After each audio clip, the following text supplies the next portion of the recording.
kena macam ni. Assalamualaikum warahmatullahi wabarakatuh. Waalaikumsalam. Waalaikumsalam. Salam sejahtera Salam sejahtera dan salam Shah Alam. wah, Itu salam yang Shah Alam. tunggu-tunggukan. Minggu lepas saya cakap macam ni tau. Kawan sahabat cakap salam Shah Alam. Okey. Saya cakap salam Shah Alam tu paling dekat dengan kita lah. Betul. Okey, betul. malam ni salam Shah Alam hujan. Yes.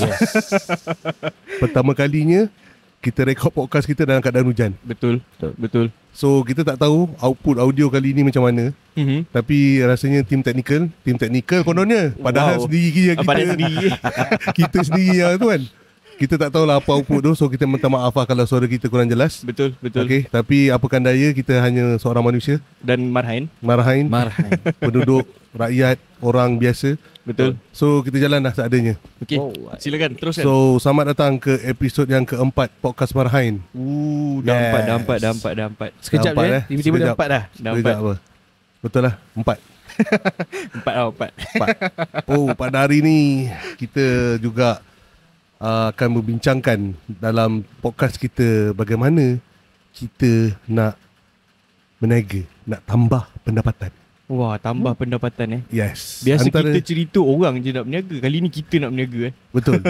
Topik ni sebenarnya semua orang yang tak pernah berniaga, dia nak berniaga. Okey. Dan salah satu sebab kenapa dia nak berniaga adalah dia nak tambah pendapatan. Betul. Okey. Ada orang yang jadi peniaga ataupun entrepreneur ataupun usahawan ataupun berapa banyak nama yang kat luar sana tu.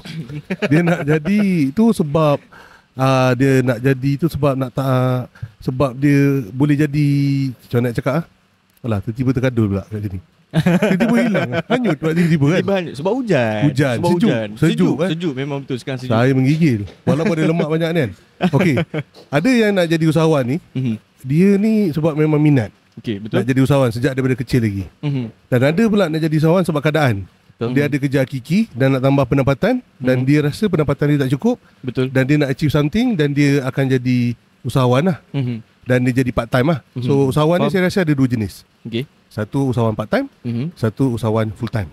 Okey. Okay, betul tak? Betul. Macam awak awak adalah usahawan full Full time dan Full time. awak Saya adalah usahawan part part time. time. Yes. Macam saya bukan lagi usahawan.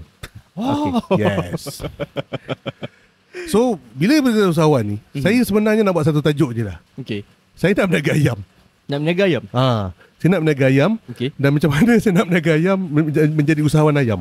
Menjadi usahawan ayam. Yes. Tapi sebelum menjadi usahawan ayam, Yes. saya rasa kita tanya dulu perkembangan Abang Om. Sebab minggu lepas Sebab minggu lepas sebenarnya kita lupa nak tanya dia apa Betul. perkembangan diri dia. Dia tanya pasal kita tapi kita tak tanya Kita pasal dia. memberi penghormatan pada minggu ni. Kita tanya dulu Abang Om, apa perkembangan Abang Om sepanjang minggu ni. Oh, itulah saya terasa lonely. Sebenarnya tak perasan masa podcast tu. Bila edit pun perasan. Yalah. Lagi perasan bila ada pendengar yang komen. Terima kasih. Okay, bang. Aduh. Apa perkembangan minggu ni? Perkembangan macam biasalah. Desk job. Okay. Yes, jom. Saya tak dapat nak keluar mana-mana minggu ni sebab tak ada movement keluar. Okay. So kebanyakan masa saya habiskan dekat dalam office lah. Dekat dalam untuk office. merangka kerja-kerja marketing, Okay. strategi dan banyak untuk kerja-kerja tahun depan lah. Oh. Ada yang pilih Yelah, masa. dah start planning lah tahun Dah ni. start planning lah untuk Okay. tahun depan dan semua and so on lah. So cuaca pun agak buruk. Betul. So perkembangannya pun tak adalah interesting lah. Banyak mundane lah, 8 to 5 apa biasa kan. Macam tu lah. Macam mana Is, awak punya perkembangan minggu ni? Oh, saya memang penat sebab Yup. saya back to back training daripada minggu lepas sampai hari Sabtu, Ahad je saya dapat rehat. Okay. Okay. Dan hari Isnin sampai hari ni. Basically hari ni pun saya baru habis mengajar terus datang ke sini. Oh, okay. Ya, sekarang ni training tengah pick up. Lagipun kita nak ujung tahun kan, ada banyak team building yang berlaku. So kita pun baru secure satu job untuk team building. Okay. So kokok lah, mana tahu ada pendengar-pendengar yang nak ambil Empat belah promote. Silakan. latih ada juga team building, bolehlah contact. Tak apa, kita orang biar penat tak apa. Biar kita orang penat, tapi biar peserta ataupun company-company yang ambil kami tu dia dapat happy dan enjoy lah training. Betul. Apa-apa pun kita utamakan kita punya klien. Betul. Boleh drop di komen di bawah. So nanti Is akan sendiri akan contact siapa yang berkehendak dan mahukan Is jalankan team building untuk dia punya organisasi. Ya, Betul tak? betul. Jimmy, awak pula macam mana Jimmy? Perkembangan saya sebenarnya weekend yang lepas saya pergi Temeloh. Oh, Saya ke Temeloh Pahang sebenarnya. berapa hari? Basically bukan Temeloh, basically ke Jerantut lah, Jerantut. Lagi dalam, lagi jauh pada Temeloh lah. Okay. Nak ke Jerantut tu kalau daripada Temeloh tu sejam jalan kampung. Oh, pergi berapa hari kat situ? Saya sehari je saya ke Jerantut weekend lepas. Sebab saya tolong makcik saya pindah. Dia pindah ke mana? Dia pindah Temeloh mana? dia pindah ke Padang Jawa. Dia Dia pindah balik salam. semula ke Padang Jawa. Macam tu lah. Ah. Basically sebab saya punya pakcik meninggal.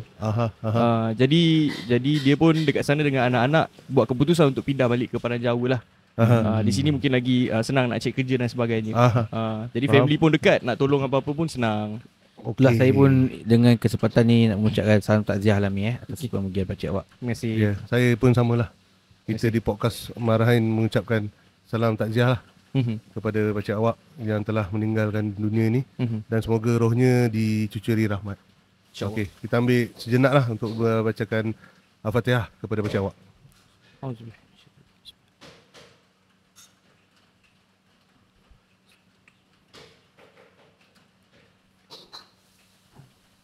Amin.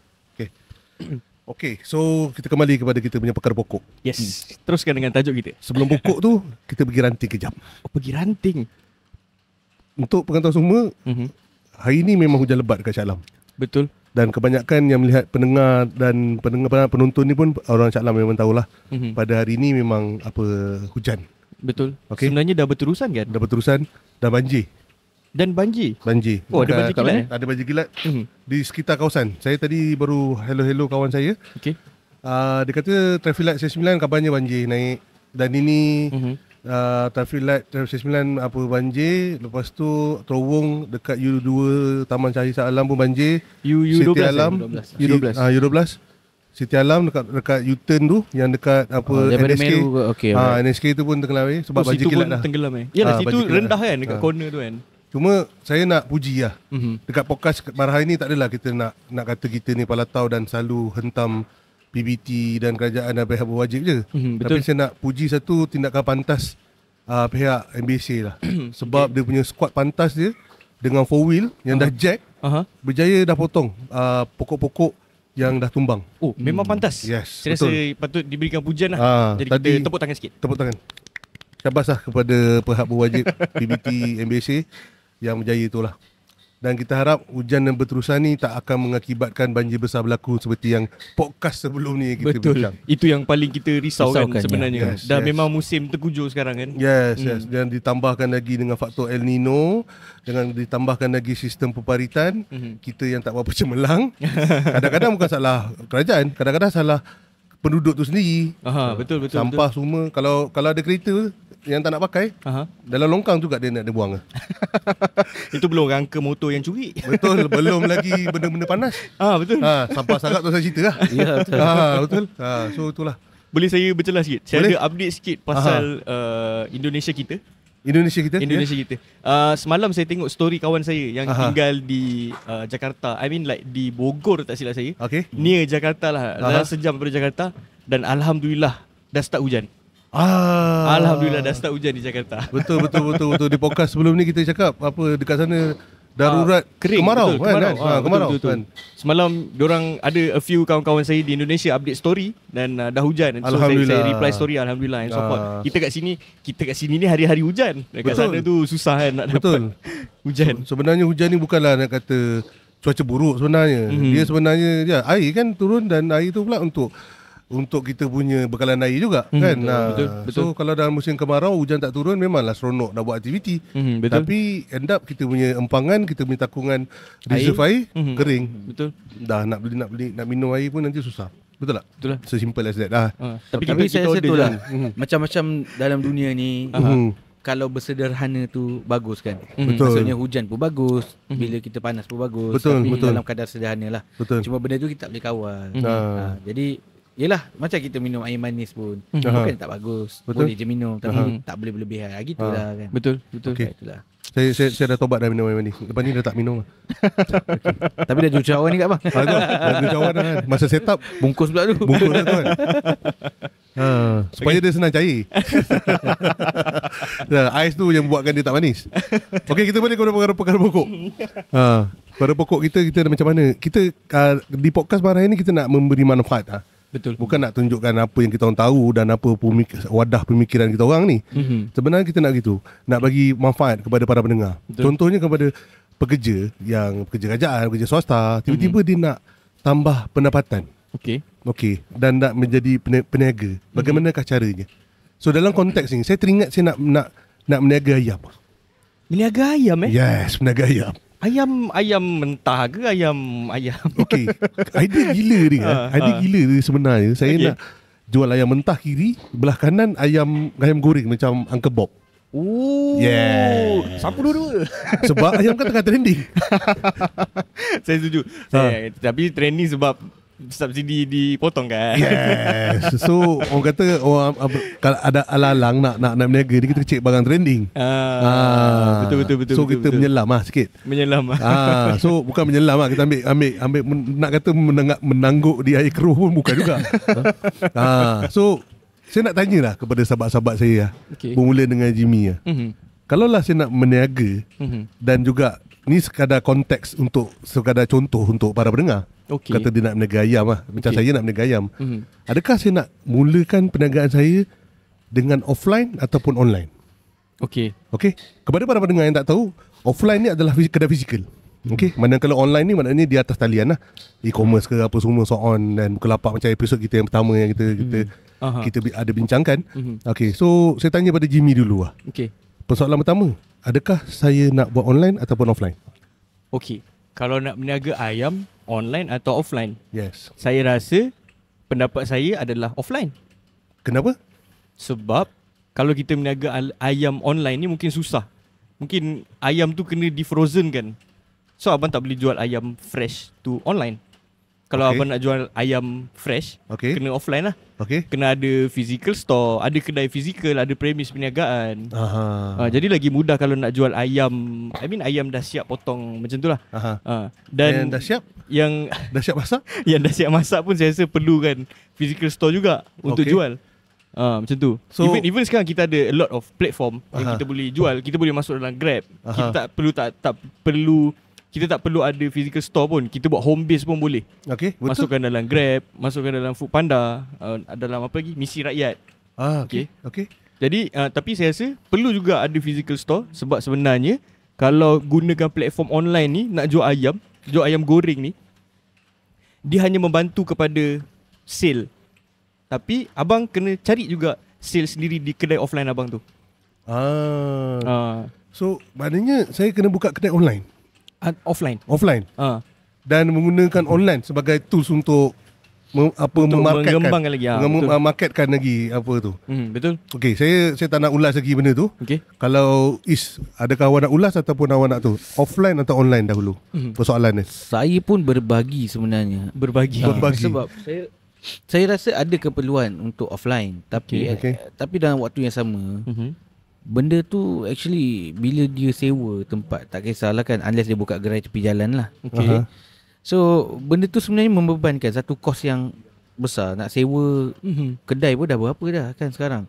So bila dia terpaksa bayar sewa-sewa tu, dia akan factor in kepada price dia. Walaupun katanya diapungkan dan sebagainya kan, tapi tetap juga dia kena factor in cost tu. Betul. So mungkin sebab saya pun tengok trend-trend terkini di GrabFood, di Foodpanda pun ada jual ayam-ayam di Lotus dan sebagainya. Betul. So kebanyakan orang pun dah sekarang ni family diorang, laki dan bini pun sibuk bekerja. So nak beli ayam tu pun tak sempat. Tak apalah, kita belilah pada Grab, biarlah diorang hantar ke rumah. Sebab harga dia pun plus minus just the same. Faham. So entahlah, saya nak kata offline ataupun online saya kurang pasti. Tapi saya lebih incline kepada online sebab banyak kos yang dapat dijimatkan oleh peniaga. Dan bila perkara tu berlaku, hopefully dengan peniaga-peniaga yang beretika, maka ayam tu dapat dijual dengan sedikit lebih murah berbanding dengan orang lain. Dengan peniaga lain lah. Faham. Sebab kenapa ayam Kenapa jadi contoh ni? Sebab ayam ni merupakan makanan yang penting. Betul. Dalam hari-hari orang makan ayam kan. Dalam hari-hari orang makan, diet orang Malaysia memang ayam juga. Ayam bandingkan daging dengan ikan. Betul. So ayam ni pula mudah untuk didapati. Cuma dari segi brandingnya, contoh macam dari segi niche-nya, ayam halal, ayam yang organik tanpa antibiotik and so on, kurang sikit lah di pasaran. Bukan dah ada, tapi kurang. Okay. So dia ada market lah kat situ yang speciality of ayam. And then kalau macam awak cakap, kalau kita start daripada rumah dan menggunakan tools online untuk jadikan dia sebagai marketing kan kepada produk, itu merupakan salah satu contoh yang bagus lah, betul tak? Mulakan dengan premis apa yang ada. So saya akan letak peti sejuk saya, frozen saya. Saya letak kat rumah. Dapur untuk masak ayam bob, ayam goreng macam bob tu, saya letak dekat rumah juga, masak kat rumah juga. Dan saya jadikan Grab, Misi Rakyat, Food Panda sebagai tools untuk buat penghantaran. Betul? Betul. Dia dah klip-klip ni kenapa? Sekejap. Disco. Ya, disco. So kita break kejap untuk menyelesaikan masalah lampu disco ni. Alright.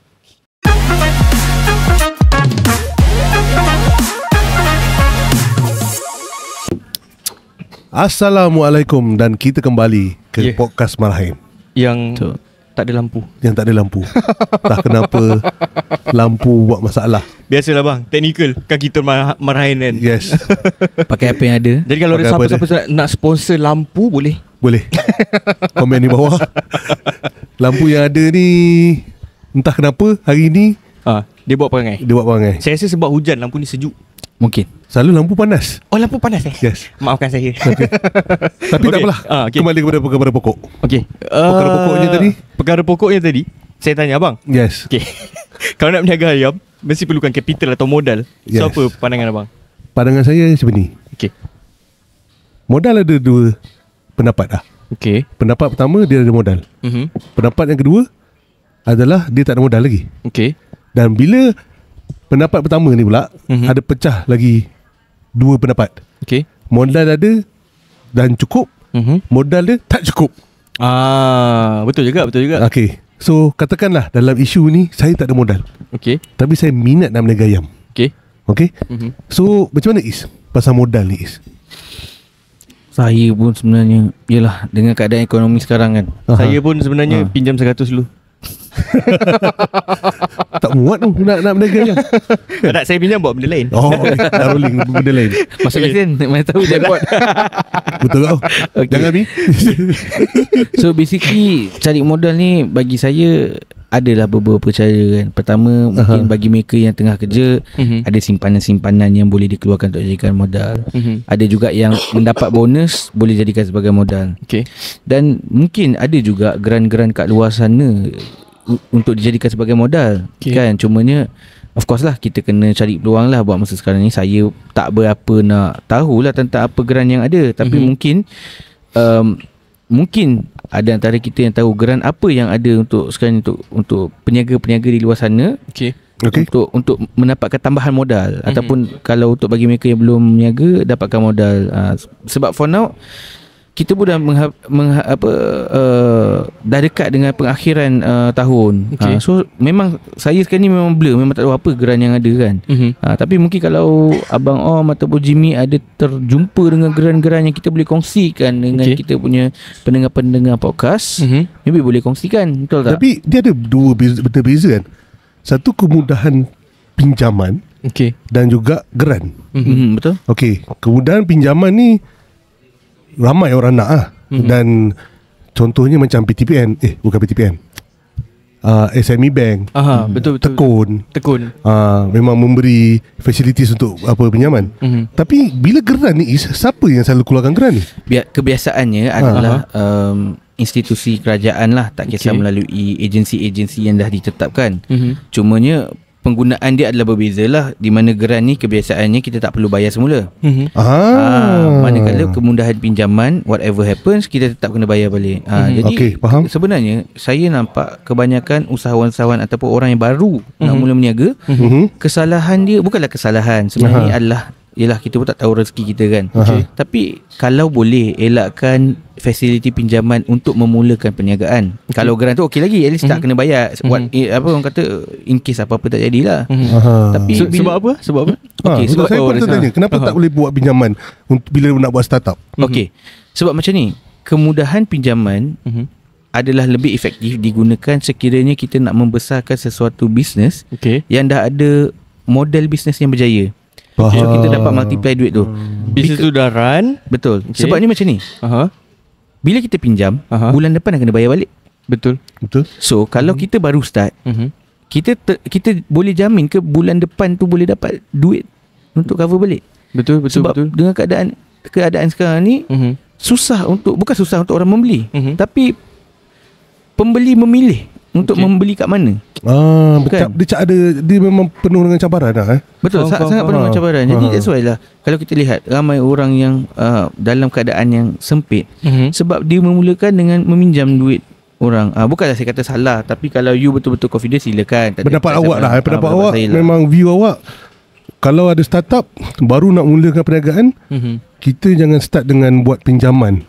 Betul. Yelah, sebab ada bunga lagi kan. Ada interest kan. You kena kira lah risiko you. Betul. Sometimes you aggressive, high risk, high return. Tapi you kena kira balik risiko tu. Bila kita nak start sebuah bisnes, kita akan jadi defensif.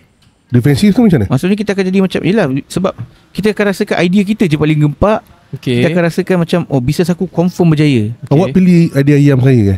Tiba kan? Tapi sebenarnya iyalah. Sebab kejap lagi saya nak sentuh pasal ayam ni. Saya dengar subsidi dah pun ditarik balik. Tapi mungkin tu kejap lagi lah. Kan? Tak apa, awak sentuh je sekarang. Sentuh je sekarang. Sentuh je. Okay. Awak tekan je butang tu. So okay, wife saya ada buat catering. So semalam mak saya tolonglah carikan ayam sebagainya. Lepas tu dia pergi ke kedai berdekatan dengan rumah. Ayam tak ada. Ayam habis. Ayam habis, tak ada, dah habis dah. Pasal tu saya nak berniaga ayam. Sebab ayam dah tak ada. Betul. Kalau ayam tak ada, macam mana nak berniaga? Saya kendal pemurung. Okay, jadi mak saya pun call. Dia kata dia pergi carilah dekat Rosham, kan, dekat Section 9. So pergi ke sana. Lepas tu tengok, waktu tu dah like pukul 10 malam dah. Tapi orang beratur ramai gila nak cari ayam. Dan waktu tu kita tak aware sebab saya sangat sibuk minggu ni. So rupanya mak saya tanya orang-orang kat situ, rupanya katanya ayam naik harga nanti. So sebab tu orang panic buying ayam. Ya, panic buying ayam. So chicken panic buying. Betul, chicken panic buying. Panic buying. Ayam. Okay. Sebab bila berita kerajaan tarik subsidi ni membuatkan pengguna dan juga pengusaha catering dan peniaga yang membabitkan ayam ni terkesan dan dia buat panic buying. Sebenarnya dan ayam tak dekat pasaran. Sebenarnya tak, cerita awak dapat tak ayam malam? Dapat. Saya dapat. Alhamdulillah. Okay. Yang nasi ayam kita makan bagi tadi tengah hari tu ada ayam semalam. Kita beli. Kenapa saya tak ada? Tahu semalam saya ikut pergi ni. Saya akan jerit sama-sama. Ayam. Okey. Tak, lagi satu cerita kenapa aku tak dapat nasi ayam tengah hari. Tapi saya ada teori lah. Sebenarnya chicken panic buying ni, chicken panic buying ni dilakukan oleh pengusaha ataupun pengeluar-pengeluar ayam ni. Di mana subsidi ditarik sebenarnya bukan untuk pengguna, tapi adalah subsidi yang diberikan kepada pengeluar-pengeluar ayam ni lah. Bapak ayam lah. Bapak ayam lah. Dengan kadar RM1.40 sekilo. Kerajaan negara? Ya, betul. Kerajaan subsidi kan. Ini saya baca lah artikel daripada Berita Harian, tak silap saya, Jun 2022, tahun lepas punya. Kerajaan subsidikan RM1.40 per kilogram. Mungkin dah berbeza sekarang, saya tak pasti. Tapi kalau pendengar ada input, boleh komen lah. Memperbetulkan saya. Jadi saya rasa sebenarnya mereka yang buatkan fear, mereka yang instill the fear ataupun saja menakut-nakutkan. Sebab apa? Diorang tak boleh bersuara. Kalau diorang bersuara kat kerajaan pun, people won't listen, kan? Faham? Tapi kalau dia nak bersuara kat kerajaan, sebab kerajaan dah tarik balik pun. Sebab kerajaan tarik balik. Tapi kalau dia instill fear kepada orang-orang ni, kepada rakyat ni, rakyat yang akan bersuara. Tapi yang akan dapat keuntungan tu adalah mereka, pengusaha bapak ayam. Sebab bila kerajaan, bila katalah rakyat marah, kenapa kau tarik subsidi ni, nanti harga ayam akan naik apa semua. Okey. Jadi nanti kerajaan fikir, aku kena pressure ni. Jadi dia akan, mungkin berkemungkinan dia berikan balik semula subsidi. Sebenarnya saya dah baca kerajaan memberikan subsidi, menarik balik semula subsidi kerana kita punya supply dah ada, dah stable. Kiraan kerajaan dah stable. Kiraan kerajaan dah stabil. So tak ada keperluan untuk dia memberikan subsidi lagi. Sebab bila dah banyak, demand pun banyak. Maksudnya demand, supply and demand tu dia meet. So dia tak akan ada reason untuk dia mencanak naik sebenarnya. Faham. So in other words, bila kita punya supply ni dah stabil, bila supply kita dah stabil, sebenarnya subsidi tu adalah purely keuntungan pengeluar ayam. Dia macam ni lah. Okay, kita ingat tak zaman kita PKP dulu, betul. face mask yang murah tu pun jadi harga kayangan. Sebab apa? Sebab supply tak cukup tapi demand banyak. Betul. Perkara sama berlaku untuk ayam. Satu ketika waktu dulu, iaitu tahun lepas. Kan? So supply ayam kita tak cukup. Kan? Orang peniaga kita jual kat luar. So kita tak cukup ayam. So that's why government letakkan subsidi. Tapi sekarang ni bila pasaran dah stabil, supply tu dah stabil, Buat apa aku nak bagi pengeluar-pengeluar ayam ni kaya? Yelah, dah tak perlu lah. Dah tak perlu lah. Sepatutnya harga tu dia akan maintain by itself walaupun tanpa subsidi. Sebab supply dah banyak lah. Tapi sekarang kan efeknya dekat rakyat. Itu yang mereka cuba terapkan sebenarnya. Kita akan ketakutan kerana ketiadaan ayam. Kita bukan takut sebab tak ada ayam. Kita akan takut sebab subsidi kurang, subsidi dah tak ada RM1.40, jadi kita yang kena absorb RM1.40 per kilo tu. Betul lah. Kan kita fikir macam tu directly. Tapi sebenarnya itulah saya cakap. Dulu kerajaan memberikan subsidi kepada pengeluar ayam sebab memang stok ayam tak ada. So dia terpaksa beli lebih. Okey, sekarang ni stok dah ada. Kenapa nak kena bagi duit dia lagi? Jadi kerajaan lagi jimat lah. Betul lah. Jimat lah. So ini semua adalah permainan bapa ayam. Betul. Tapi you all kena faham kenapa saya sebenarnya bukan sinis dengan idea Abang Om. Saya minta maaf kalau mungkin rasa. Tapi saya rasa macam ni. Yang mendapatkan subsidi itu adalah pengeluar ayam, bukan penjual ayam. Makanya ada kemungkinan juga yang harga ayam akan naik dan Abang Om akan rugi. Saya ada baca satu tadi survey yang dibuatlah oleh surat khabar lah. Saya tak ingat surat khabar apa. Dia interview kepada penjual ayam ni. Penjual ayam ni kata seminggu dia boleh jual biasanya dulu 300 ekor ayam. Saya tak tahu lah berapa kilo, tapi 300 ekor ayam. Tapi dia kata lately ni 100, nak capai 100 pun susah. 100 ekor seminggu. So 100 ekor seminggu, berapa je dia dapat sebenarnya, betul tak? Betul. So yang untung, walaupun government bagi subsidi ataupun tak memberikan subsidi, bukannya peniaga macam Abang Om yang akan jual ayam tu, tapi pengeluar ayam tu, kilang-kilang besar yang peternak ayam. Exactly. Yang memegang supply ayam ni. Faham. So saya bukanlah nak kata sini. Sebab tu saya cakap, kalau katalah Abang Om membuat pinjaman pam dekat ayam tu, saya rasa berkemungkinan flop tu sangat-sangat besar. Sebab abang mengambil pinjaman, abang dah kena bayar dah. Tiba-tiba harga tu dinaikkan secara tiba-tiba mungkin. Lepas tu orang pun dah takut nak beli ayam. Dia pergi beli telur. Habis ayam abang macam mana? Ayam bukan boleh tahan lama, betul tak? Betul. Saya terpaksa tanggung kos piti ais lah. Betul. Itu satu hal lagi. Kecuali abang ada kilang ayam. I mean like abang ternak ayam tu. Itu satu bisnes yang lain lah. Actually sebenarnya saya rasa government dah pun membuat satu inisiatif yang bagus. Okay. Saya ada terdengar tadi Jimmy ada sebut dekat saya. Ada orang ambil gambar kita. Okay. Alright. Saya Jimmy ada memberitahu saya tentang satu grant yang dibuka sepanjang tahun. Betul. Kan? Apa grant apa, Mi? Kejap Masing-masing buat homework je. Kejap Okey, terus ada. Nampak sangat dah buat homework. Apa Mi nama dia? Grant apa? Okey, Grant Agropreneur Muda. GAM. Grant Jangan isap gam. Agropreneur Muda. Okey, jadi saya mungkin Jimmy akan jelaskan lebih lanjut nantilah. Dia akan share lah apa benda tu. Tapi yang saya nampak sebenarnya kerajaan pun dah memberikan grant-grant, mengeluarkan duit-duit yang dapat dijimatkan kepada dalam bentuk grant supaya anak-anak muda kita, saya dengar tadi agropreneur muda, anak-anak muda kita mula balik semula ke orang kata fitrah asal kita. Kita dapat bela ayam, bela kambing untuk memastikan stok supply makanan kita masih cukup. Keterjaminan makanan. Yes, betul ke? Saya suka ya. So maybe kejap lagi Jimmy boleh sharekan dekat kita semua. Okey, berapa grant ni, apa dia punya syarat dan sebagainya. Mungkin kita dapat memumpuk semangat pendengar-pendengar yang mungkin layak untuk dapatkan grant ni. Betul. Untuk membantu membasmi benda ni. Sebab kita tahu sekarang ni yang pegang ayam adalah kartel-kartel. Betul. So itu isu besar. Okay, maybe Jimmy awak boleh ni. Dan kata-kata ni pula sepegulit harga. Betul. Memang subsidi, memang suka hati doang je. Suka hati. Dapat subsidi bukan untuk menurunkan harga ayam, tapi sebaliknya menjana keuntungan juga untuk orang. Betul. Bila dah potong subsidi, takut-takutkan rakyat pula. Yes. Sebab kita kena faham tau sebenarnya. Of course, bila diorang ni adalah syarikat yang besar, dia hanya memikirkan berpaksi kepada keuntungan. Tanggungjawab sosial tu enggak ada. Betul. Memang betul kita nampak subsidi tu adalah kepada rakyat, tetapi diberikan pada pengeluar. So kita tak tahu yang dia keluarkan tu berapa banyak yang terjual, yang tak terjual. So dia tak, it's not really for rakyat, it's actually for pengeluar tu. So dia ada self interest kat situ.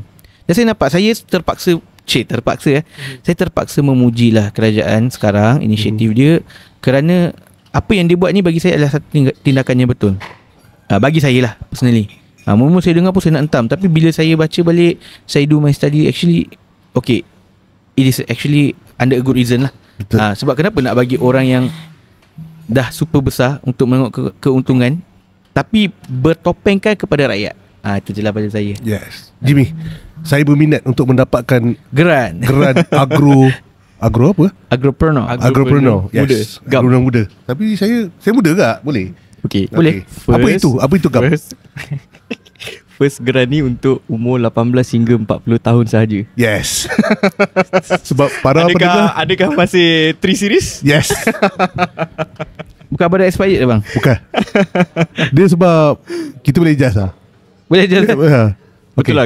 Kalau kita tengok dalam website ni, saya baca dekat bantuanrakyat.my. Okay. Kita cakap objektif dia adalah untuk mengubah persepsi golongan muda terhadap sektor pertanian sebagai industri yang berdaya maju. And then lagi satu, meningkatkan pendapatan agropreneur muda melalui peningkatan produktiviti pengeluaran, kualiti produk dan penggunaan teknologi dan inovasi serta penyediaan pasaran yang kompetitif. So maknanya kerajaan buat tu sebab objektif ni tadilah. Okay. Website apa tu? Jadi kita boleh sharekan lagi dekat pendengar. Bantuanrakyat.my. Okay, boleh baca kat situ lah kot ya. Dia bukan official website kerajaan, tapi boleh refer lah. Okay, bantuankerajaan.my. Bantuanrakyat.my. So search lah dekat Google. Takkanlah kita nak search kan? Okay. Sebenarnya lagi ada komen. Website tu apa bang? Oh jam itu. Okay Mi, saya nak tanya, siapa je yang peniaga-peniaga mana je yang layak dan sektor apa ni sebenarnya? Dan startup boleh ke tak? Okay, dia ada dia punya skop geran ni Okay. Skop geran ni kita boleh mohon kalau kita nak berniaga berkaitan dengan tanaman. Okay, tanaman. Yang kedua perikanan. Ternakan. Okay. Industri makanan asas tani. Okay. Dan yang best ni, industri makanan asas tani ni, dia termasuk sekali dengan caravan tani, food truck, mobile food kiosk. Okay. Pun boleh mohon juga kalau kita nak ada perniagaan yang berkaitan dengan food truck. Saya tanya, kalau F&B, catering semua tu, restoran boleh ke? Tak boleh. Tak boleh Tak boleh. Okay. Kalau awak nak F&B catering tu, awak kena tanam cendawan dulu. Okay. Lepas tu baru awak buatlah catering. Sajalah saya nak tanya kan. So gam ni dia dalam bentuk geran kan, bukan pinjaman, betul? Okay, dia dalam bentuk geran. Okay. Dan syarat pertama dia mestilah warga negara Malaysia. Okay. Individu berumur di antara 18 hingga 40 tahun. Yes. Okay. Yang ketiga, boleh membaca, mengira dan menulis. Abang boleh baca bang? Yes. Okay. Jangan tak baca. 3D drawing pun boleh. Tiba. Okay, so kalau macam abang nak meniaga penternakan ayam, dia di bawah ternakan. Dan kat sini ada ditulis ternakan unggas. Tahu tak apa maksud ternakan unggas? Apa benda tu? Saya pun tak tahu, tapi saya baca je. Unggas bukan anak unggas berterbangan. Okay, tu lagu mana tu? Ada lagu. Okay. Banyak main. Ternakan unggas seperti ayam, itik dengan puyuh. Okay. Itu dikira ternakan unggas. Tapi saya tertarik tau dengan apa ni, satu apa dia kata tadi, ada tanaman boleh tanaman Cuba baca boleh ada tanaman. Tanaman apa Vertigasi, cendawan, madu, kelulut. Lagi? Dan lain-lain ada sayuran, buahan, nenas, hidroponik. Dan lain-lain tak ada? Dan lain-lain tak ada pula. Dia ada spesifik lah. Itulah saya duk terfikirlah kan. Tanam ganja tak boleh? Tak boleh. Tak boleh. Tak, actually benda tu sebenarnya menguntungkan lah. Betul. Satu tanaman yang menguntungkan. Sebab satu masa dulu dekat Malaysia kita pun keluar tembakau juga. Tapi somehow kita merupakan saya negara. hampir terlupa lah benda ni. Betul, kita tu sebab datuk saya tanam tembakau. Datuk saya tanam tembakau dan ada ladang tembakau. Ada ladang tembakau. Arwah datuk saya. Okey. So pada waktu tu rokok ni tak adalah jadi public number one Malaysia. Okay. Dan dijual juga kepada orang ramai dan dia menjadi sumber pendapatan kepada datuk saya. Dan macam bila awak cakap ganja ni pun kalau ditanam dan digunakan untuk tujuan perubatan dan tak disalahguna, dan juga untuk tujuan rekreasi, Yes. why not?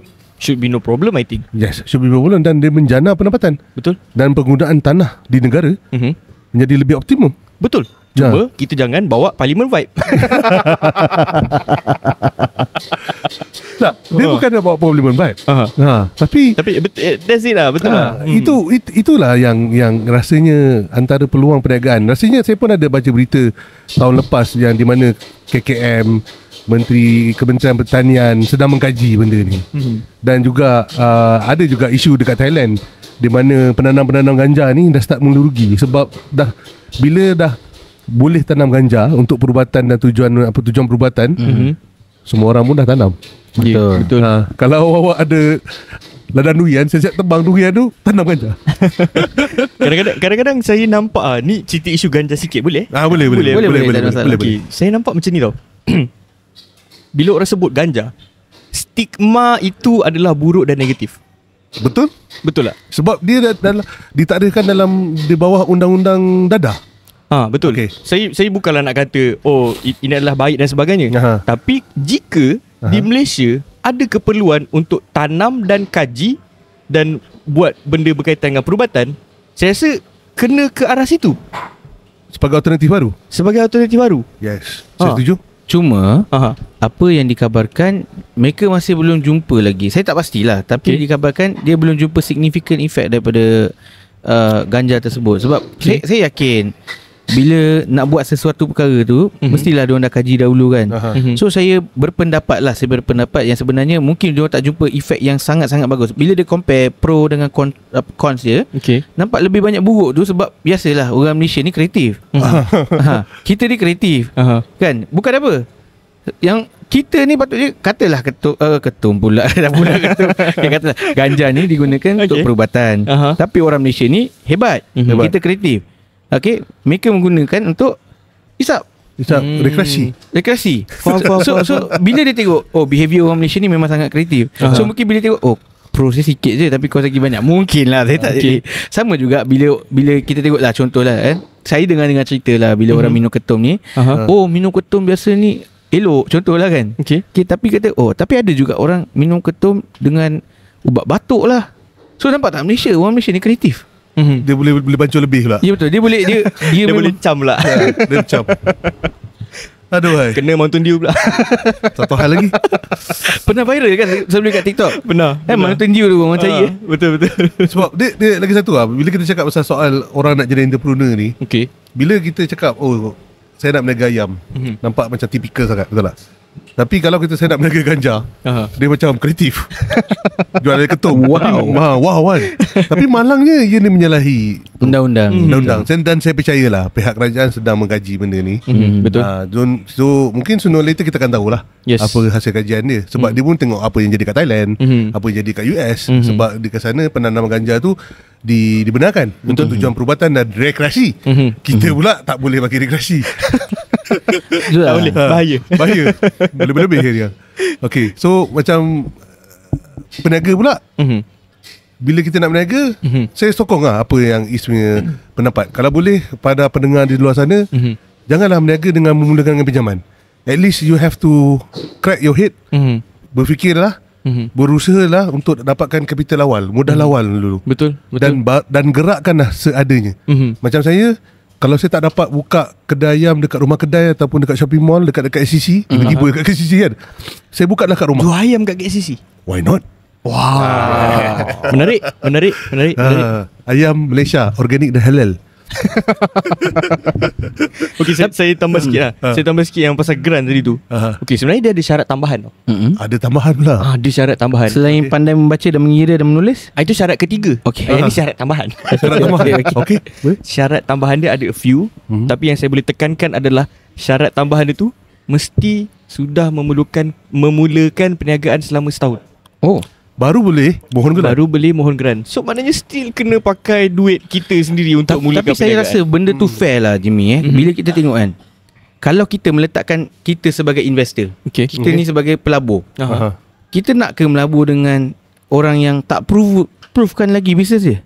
Betul lah. Betul kan? Walaupun lah kita mungkin melabur RM1,000 contoh, kita pun buat apa aku nak spend dekat orang yang mungkin akan gagal, yang kita tak tahu, mungkin dia berjaya, mungkin dia gagal. Betul. Tapi kalau dia ni dah sustain for 1 year or maybe 3 years, 3 tahun kan, so maybe dia dah sustainable. So kita cuma bagi dia injection supaya dia boleh besarkan lagi dan memberi kepulangan. So mungkin kerajaan pun tengok, okay, kalau aku inject duit dekat mereka ni yang dah sustain for 1 year, maybe dia orang boleh rancakkan lagi ekonomi. Contoh, Jadi lagi hebat. jadi lagi hebat. Betul, Yes. betul.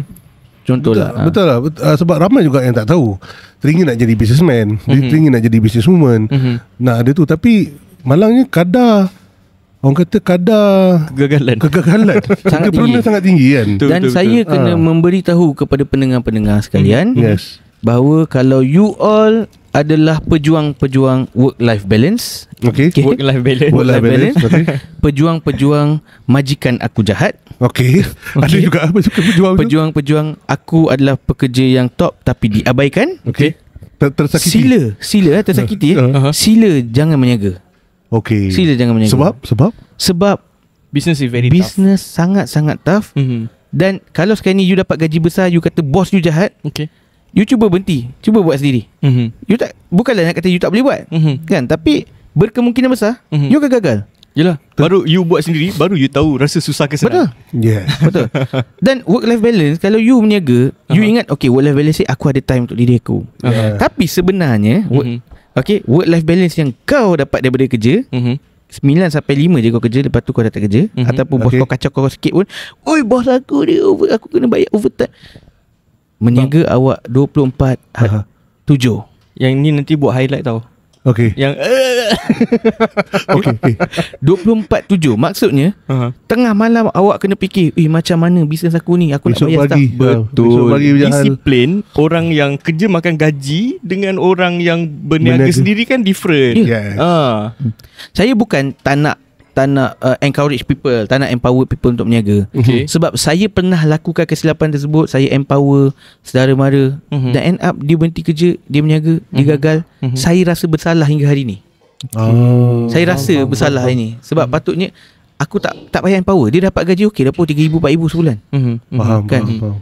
Dia dah happy pun, tapi saya rasa macam saya yang membuatkan keluarga dia susah. Faham. Yelah, sebab lain orang kan lain cara. Tapi at least Mungkin- awak dah cubalah. Betul, saya dah cubalah. Dah cuba lah. Masa tu bila awak cakap bila awak nak niat saja nak berniaga, tak mencukupi sebenarnya. Sebab berniaga ni disiplinnya lain, dunianya lain. Dan ramai juga yang terpengaruh di luar sana, trader-trader yang terpaling kaya, terpaling Ferrari. Oh, itu lagi sama macam dulu skim cepat kaya. Sama lah tu. Sama lah. Saya tak adalah nak kata anti trader. Ada je kawan-kawan saya buat trading. Yang trading Saya betul lah, Dan. Trading betul, okey. Saya tak ada masalah dengan yang diorang trading personally lah. Tak ada isu. Yang masalah jadi isu ni, yang poyo-poyo okey jom join, sebenarnya diorang tak trade pun. Diorang ni adalah IB. IB tu apa? Diorang adalah broker. Oh, Broker kepada pusat trading tu lah. trading company lah. Diorang cari modal So bukan, diorang katalah okey, contoh Jual signal.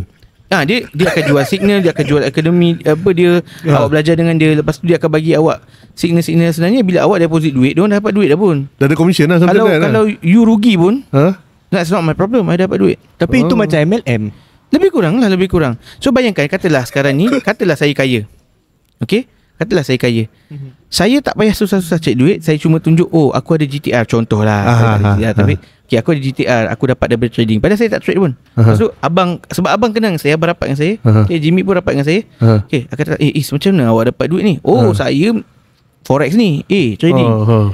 Masuk lah. Lepas tu you pun masuk. Sebab kan nampak saya punya kejayaan. Okay, Jimmy pun masuk 20,000 duit dia, abang masuk 20,000. So saya dapat beberapa persen dari situ. Betul. Okay. So 1-2 kali saya bagi. Bagi. Makin tamak abang, makin tamak Jimmy, lagi saya suka. Sebab satu hari nanti kita akan bagi abang dan Jimmy loss. So bila pada Jimmy loss, Reality dia macam ni, Game dia jahat. Reality dia macam ni reality dia macam ni. That's why bila kalau kawan tu main trading, dan bukan jenis yang macam, jom join aku punya ni, dia nak trade dia punya seorang, that's your problem. That's okay lah kan, tak ada masalah kan. Kita boleh belajar dari real trading kan. Tapi bila yang jenis ajak ni, yang kita tengok, ini macam MLM ni kan. So ini adalah red flag. Betul. So nanti dia akan salahkan apa tau? Abang ni tamak. Abang boleh counter apa? Itu jangan. Sebab abang dah masuk 20,000, abang dah dapat 40,000, abang masuk lagi 20,000 dengan harapan, aku boleh besarkan lagi modal. Sekarang ni dia akan cakap, abang tak tahu jaga emosi. Kita yang salah balik pula. Faham. Cerita Nangis pasal tu, MLM, nangis. saya orang yang anti MLM tau. Oh. Minta maaf nak tanya. Ha. Ada je MLM tau. Kan kita dengar macam contoh Establish kan. ya, establish contohnya Shuangho dan contoh lagi Amway. Kenapa awak anti sangat sebenarnya? Diorang ni tu berjaya je. Kenapa awak anti ni? Okay, bagi saya macam ni. Bukan saya anti, of course ada sebab kan. Betul. Sebab yang saya nampak adalah dia hanya menguntungkan sebuah pihak. Dia hanya menguntungkan orang atas. Kan kita faham konsep upline, downline, pyramid system. Jadi itu menguntungkan Pyramid hanya scheme, satu pihak. Kita di bawah ni sama. Kita kena buat kerja juga untuk dapatkan duit. Dan saya rasa daripada join MLM, baik berniaga sedih. Biarlah kecil-kecil berniaga pun berniaga je lah. Betul. Dia satu kenyataan yang perit, tapi Saya setuju bang kita kena terima. Abang setuju dengan Jimmy? Saya setuju juga. Pasal tu kita tak nak generasi muda. Betul. Tiba-tiba pula generasi muda. Silakan. Kita tak nak generasi muda. Kan belum 4 series kan. Belum. Kita tak nak generasi baru, generasi muda dan orang-orang yang punya cita-cita untuk jadi entrepreneur, usahawan ni terjebak dengan geng-geng forex, terjebak dengan MLM. Betul. Setuju. Betul. Dan dia lepas tu dia kata aku malas nak berniaga. Tapi sebenarnya pemahaman perniagaan tu sebenarnya dia tak dapat kuasai lagi. Betul. Betul. Lagi mulia. Bukan nak kata lagi mulia lah Nak kata lagi bagus berniaga sendiri, burger di tepi jalan. Betul. Betul kan? Betul. Walaupun kata benda tu macam biasa, tak kreatif sangat, kata kan, semua orang pun buat.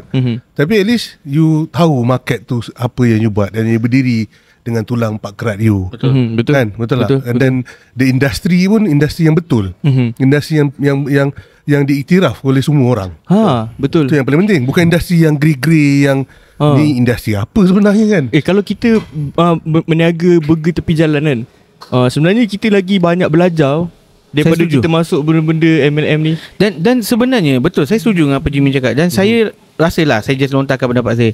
Saya rasa kalau even awak menjual insurans sekalipun, saya tetap lagi respect daripada awak join MLM ni.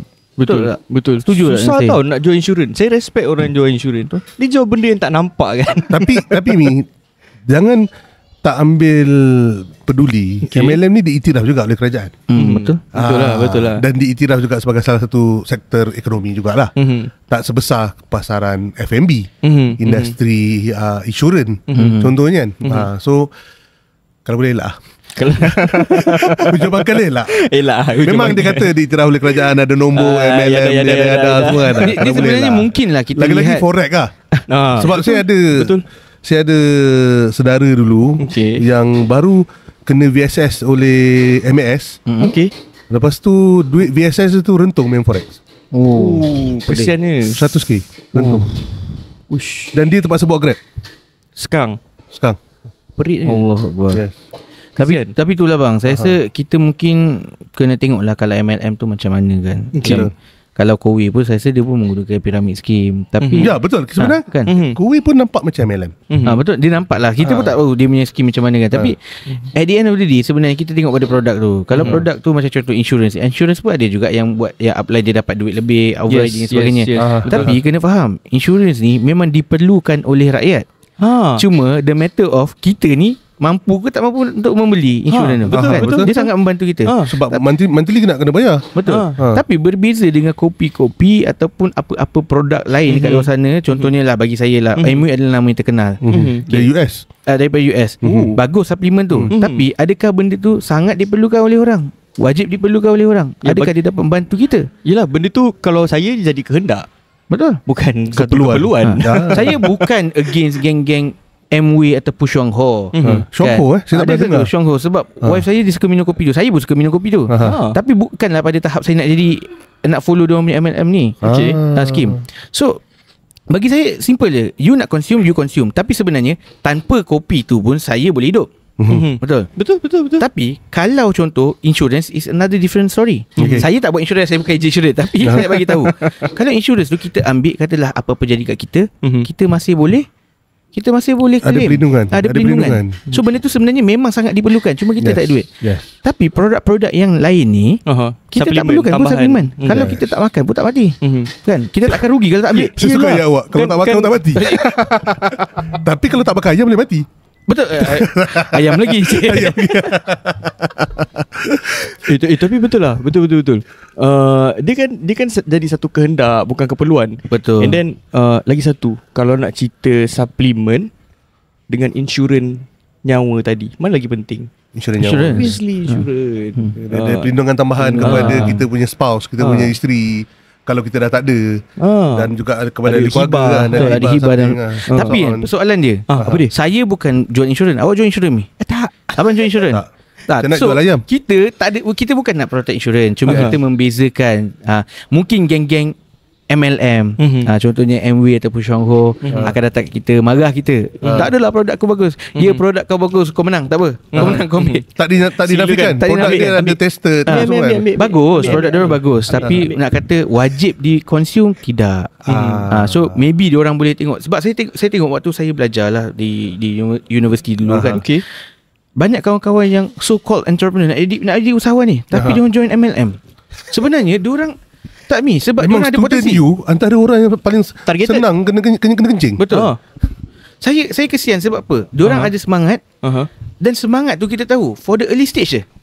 Maybe dia semangat tu 2-3 tahun awal. Ada orang 6 bulan dah cukup dah. Lepas tu lepas tu dia dah tak ada fire. Macam saya dah sampai pada tahap yang aku dah malas dah ni. Saya dah tak ada that fire untuk go even more. Belum lagi dah, mungkin akan ignite balik. So sayang fire kat dia orang tu digunakan untuk keuntungan pihak lain. Diorang buat jual kau semua tu kan. Tapi diorang yang untung berapa je? Dapat komisen. Baik modal tu jual burger lah. Serius. Jual air pun tak apalah, tak kisahlah. Betul. Betul. Meniaga burger susah kan. Tapi at least dia belajar banyak benda. Dia tahu financial management. Dia tahu macam mana nak talk to customer. Dan tidak memaksa orang untuk membeli produk dia. Dia Betul. tahu pasal location. Betul. Location dia mana tahu tempat mana yang MBSA tak kacau. Itu satu hal. Tapi sepatutnya dia kena mohon. Itu bijak. Tak, tapi sebenarnya jangan. Para pendengar jangan. Kalau boleh janganlah pergi lari-lari. Berbaiklah dengan PBT. Sorry ya PBT. Guna jalan cara yang betul, ambil lesen. Jadi tu proses. Saya faham lah proses yang lama kan, untuk dapat tapak dan sebagainya. Tapi tak apa, cuba. Dan satu lagi. Apa dia? Kalau awak meniaga burger, kawan datang lipat dengan awak. Kalau awak join MLM, kawan lari pada awak. Itu betul lah, kenyataan yang pahit. Betul. Ada plus sikit, kawan datang lepak kedai burger bawa gitar. Semua nak makan free. Semua nak makan free. Adalah porek. Ada jugalah. Pandai-pandai lah gitu ya. Betul. Okay, so panjang kita punya waktu. Panjang. Tapi saya rasa kita kupas banyak benda. Yes, dan mungkin benda-benda ni ada yang memberi manfaat pada mereka. Dan mungkin kalau siapa tak berpuas hati dengan kita, you boleh komen, you boleh justify, tak ada masalah. Itu you punya pandangan, kita hormati. Kita tak cakap kita ni betul. Kita cuma melontarkan pandangan kita juga. Ya, betul. Itulah So, kita pun kita simpulkan sikit. Kalau kita nak jadi peniaga, jadilah peniaga, betul tak? Betul. Okay. Kalau boleh elakkan buat pinjaman. Jangan start daripada zero. At least kena ada capital, betul tak? And then second, kalau berniaga, carilah perniagaan yang kalau boleh yang kreatif lah, genuine lah, industri yang betul lah. Janganlah awak berniaga tanaman ganja, jual air ketum. Betul. Kan masalah undang-undang pula. Betul. Okay. Dan option untuk pergi ke MLM, trading, forex dan sebagainya adalah option yang terakhir. Bagi saya itu bukan satu option pun. Jangan jadikan dia option lah. Betul lah. Aku setuju lah. Okay. Is, ada benda nak tambah lagi kepada kesimpulannya? Saya rasa tak adalah. Cuma maybe one thing yang saya nak tekankan adalah kita ni memberi pandangan sebagai rakyat Marhain. Sebab kita buat podcast di kedai mamak, kita tak mampu untuk pergi ke Starbucks. So kita berharap juga Starbucks kena boycott. Itu satu hal lagi. Minta maaf. Masa saya tak adalah pergi kedai kopi yang mahal.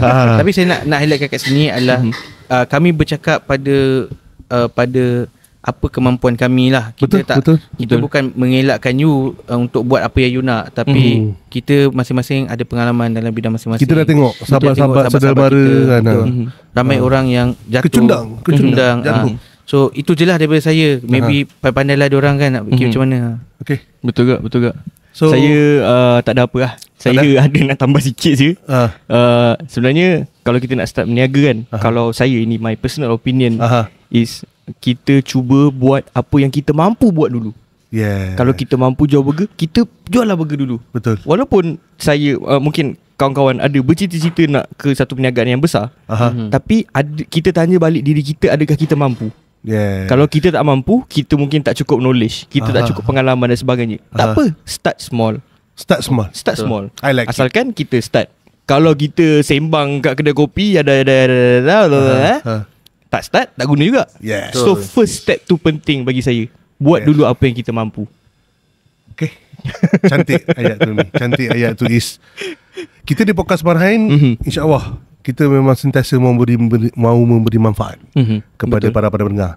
Di samping kita membincangkan topik-topik isu semasa dan apa yang terjadi di Shah Alam dan di dalam negara. Betul. Dan juga negara jiran yang kita suka, yang kita sukai. Yang kita suka bahas. Kan. So teruskan komen, like dan subscribe.